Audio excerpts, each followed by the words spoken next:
আসসালামু আলাইকুম। সকলকে আমন্ত্রণ আনন্দ টিভি সংবাদে। আপনাদের সঙ্গে আছে আমি সুমাইয়া আজাদ। নোয়াখালীর কোম্পানিগঞ্জে উত্তপ্ত রাজনৈতিক মাঠ। একদিকে আওয়ামী লীগের সাধারণ সম্পাদক ওবায়দুল কাদেরের ছোট ভাই বসুরহাট পৌর মেয়র মির্জা আব্দুল কাদের, অন্যদিকে নোয়াখালীর সদর আসনের সংসদ সদস্য ইকরামুল করিম চৌধুরী। উভয় পক্ষের সমর্থকদের পাল্টাপাল্টি অভিযোগ ও কর্মসূচিতে রূপ নেয় রক্তক্ষয়ী সংঘর্ষ।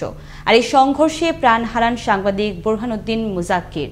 তবে হত্যাকাণ্ডের দায় নেয়নি কোনো পক্ষই। এদিকে সাংবাদিক হত্যাকাণ্ডে নোয়াখালী সহ দেশ জুড়ে চলে প্রতিবাদ, কণ্ঠে ধ্বনিত হয় নিন্দার ঝড়। নোয়াখালী থেকে প্রতিনিধি নাজিমুদ্দিন মিলনের প্রতিবেদনে আলো জানাচ্ছেন মোস্তফা কামাল তোহা।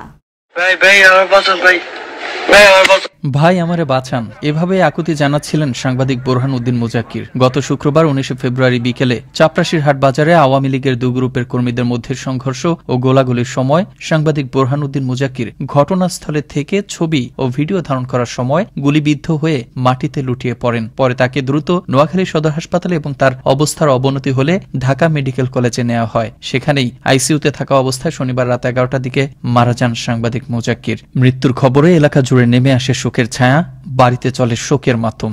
প্রধানমন্ত্রীর কাছে আমরা আবেদন জানাই, আমার ভাই উপযুক্ত বিচার করে হত্যা করল।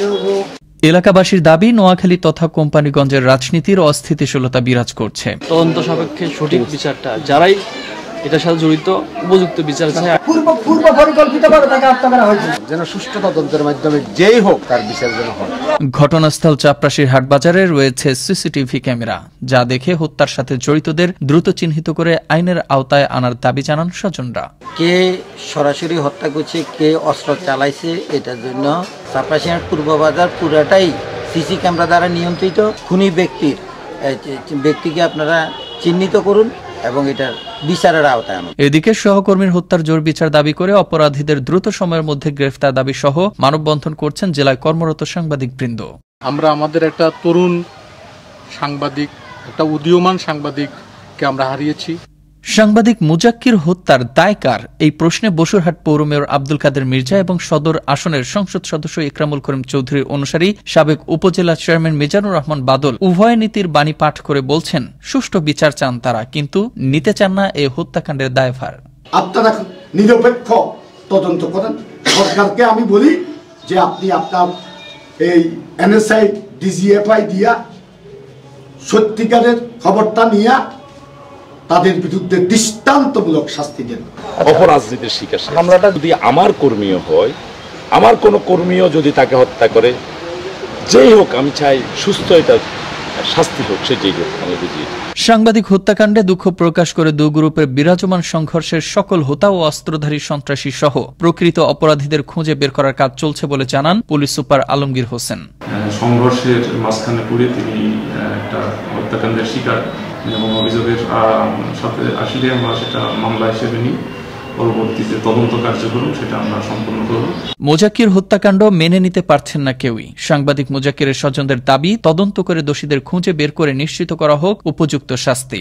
আর চিরতরে দূর হোক রাজনৈতিক কোন্দল, রাজনীতি হোক জনকল্যাণমুখী, এমনটাই প্রত্যাশা জনসাধারণের। মোস্তফা কামাল তোহা, আনন্দ টিভি, ন্যাশনাল ডেস্ক। রাজধানী বঙ্গবন্ধু এভিনিউতে 21শে আগস্ট আওয়ামী লীগের সমাবেশে গ্রেনেড হামলার ঘটনায় যাবজ্জীবন দণ্ডপ্রাপ্ত আসামি ইকবাল হোসেনকে গ্রেফতার করেছে র্যাপিড অ্যাকশন ব্যাটালিয়ন। সোমবার দিবাগত রাতে রাজধানীর দিয়াবাড়ি এলাকায় অভিযান চালিয়ে তাকে গ্রেফতার করা হয়। মঙ্গলবার রাজধানীর কারওয়ানবাজার র্যাবের মিডিয়া সেন্টারে আয়োজিত এক সংবাদ সম্মেলনে র্যাবের মহাপরিচালক চৌধুরী আব্দুল্লাহ আল মামুন এই বিষয়ে বিস্তারিত জানান। রাজধানীর দিয়াবাড়ি এলাকায় অভিযান পরিচালনা করে 21 আগস্ট গ্রেনেড হামলার যাবজ্জীবন সাজাপ্রাপ্ত আসামি জঙ্গি মোহাম্মদ ইকবাল হোসেন ওরফে ইকবাল ওরফে জাহাঙ্গীর ওরফে সেলিম, পিতা আব্দুল মজিদ মোল্লা, জেলা ঝিনাইদহকে গ্রেফতার করতে সক্ষম হয়। আমি দৃঢ়কণ্ঠে বলতে চাই, জঙ্গিদের বিরুদ্ধে র্যাবের আভিযানিক প্রক্রিয়া চলমান রয়েছে এবং থাকবে। জঙ্গিবাদের বিরুদ্ধে মাননীয় প্রধানমন্ত্রীর এবং সরকারের জিরো টলারেন্সের নীতি বাস্তবায়নের লক্ষ্যে র্যাব বদ্ধপরিকর। বাংলাদেশে সফররত ভারতীয় বিমান বাহিনী প্রধান air chief marshal Rakesh Kumar Singh Bhadauria মঙ্গলবার সকালে ঢাকা সেনানিবাসের শিখা অনির্বাণ পরিদর্শন করেন এবং সেখানে পুষ্পস্তবক অর্পণের মাধ্যমে ৭১-এর মহান স্বাধীনতা যুদ্ধে শাহাদাত বরণকারী সশস্ত্র বাহিনীর সদস্যদের প্রতি গভীর শ্রদ্ধা নিবেদন করেন। এ সময় তিনি পরিদর্শন বইতে স্বাক্ষর করেন। বাংলাদেশ বিমান বাহিনীর প্রধান এয়ার চিফ মার্শাল মাসিউজ্জামান শেরনিয়াবাতের আমন্ত্রণে ভারতীয় বিমান বাহিনীর প্রধান বাংলাদেশ সফর করেছেন। ভারতীয় বিমান বাহিনীর প্রধানের সফরের মাধ্যমে উভয় দেশের পারস্পরিক সহযোগিতার ক্ষেত্র সম্প্রসারিত হবে এবং দুই রাষ্ট্রের বিরাজমান বন্ধুত্বপূর্ণ সম্পর্ক আরও সুদৃঢ় হবে বলে আশা করা হচ্ছে। মুজিব বর্ষ উপলক্ষে ময়মনসিংহের ভালুকায় সেনাবাহিনীর আয়োজনে এবং স্থানীয় প্রশাসনের তত্ত্বাবধানে অনুষ্ঠিত হল বঙ্গবন্ধু শেখ মুজিব ঢাকা ম্যারাথন প্রতিযোগিতা। এর উদ্বোধন করেন সংসদ সদস্য কাজীমুদ্দিন আহমেদ ধনু। এ সময় সেনাবাহিনীর মেজর ওয়ালিয়াল হাসান, উপজেলা চেয়ারম্যান আবুল কালাম আজাদ এবং নির্বাহী কর্মকর্তা সালমা খাতুন সহ অন্যান্যরা উপস্থিত ছিলেন। ফরিদপুরের সদরপুরে মা হয়েছে এক পাগলি, কিন্তু সদ্যজাত সন্তানের বাবা হয়নি কেউ। উপজেলার বাবুচর বাজার এলাকায় চায়ের দোকানের পাশে নবজাতকের জন্ম দেন এই নারী। বাজার পাহারাদার জানান, স্থানীয় বাবু শিকদার ও তার স্ত্রী শহীদা বেগমকে ঘুম থেকে ডেকে তুলে বিষয়টি জানালে পরে তাদের সাহায্যে পাগলিটি একটি পুত্র সন্তান জন্ম দেন। বিষয়টি খতিয়ে দেখে পরবর্তী ব্যবস্থা গ্রহণের আশ্বাস দেন সদরপুর উপজেলা নির্বাহী কর্মকর্তা পুরবী গোলদার।